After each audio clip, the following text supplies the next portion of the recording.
It's a good time to be a Swiftie. The 33-year-old songwriter is in the middle of her biggest stadium tour to date, a 3-hour, 40-song set spanning all the eras of her career, and she's put out 4 albums and 2 re-releases since 2019, including the beloved 2010 record Speak Now, which was just released on Friday. But Canadian Taylor Swift fans are not quite so enchanted.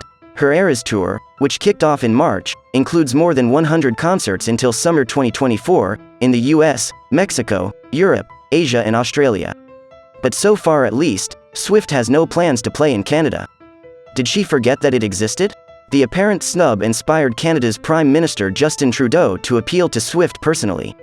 After she announced an additional 14 shows next year in the UK and Europe, Mr Trudeau showed up in her Twitter replies, asking her to reconsider. "It's me, hi," Mr Trudeau wrote, referencing Swift's song Anti-Hero.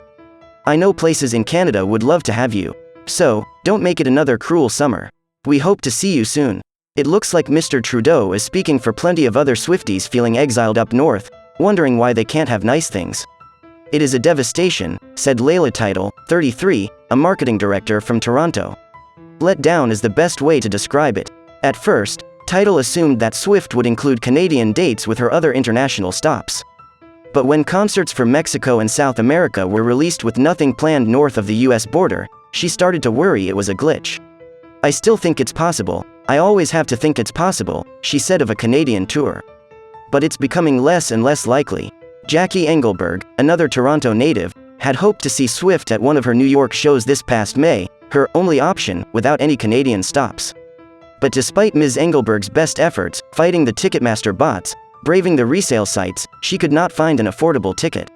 So, like Ms. Title, Ms. Engelberg thought she would wait for a Canadian tour announcement.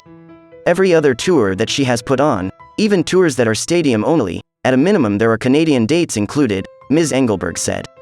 But when the chance for a Canadian announcement came and went, she was left concerned that she'd miss a Taylor Swift tour, a first in Ms. Engelberg's longtime fandom. "I am obviously extremely disappointed and so are all of my fellow Swifties in Canada," Ms. Engelberg said.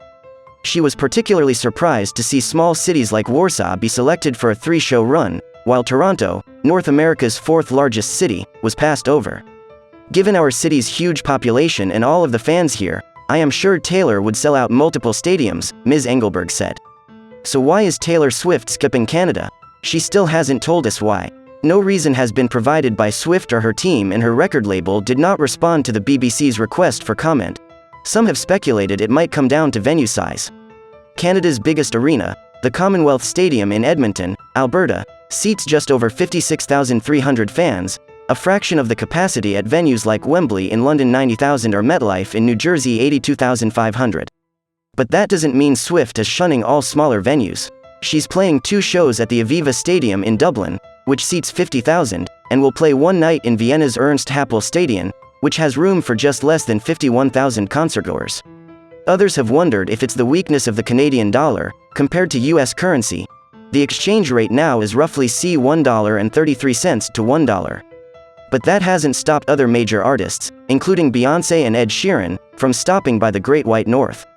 For now at least, Swift's silence has left her Canadian fans wishing she would. "All I want is Taylor to come here," Ms. Title said. "And I would fly around the country.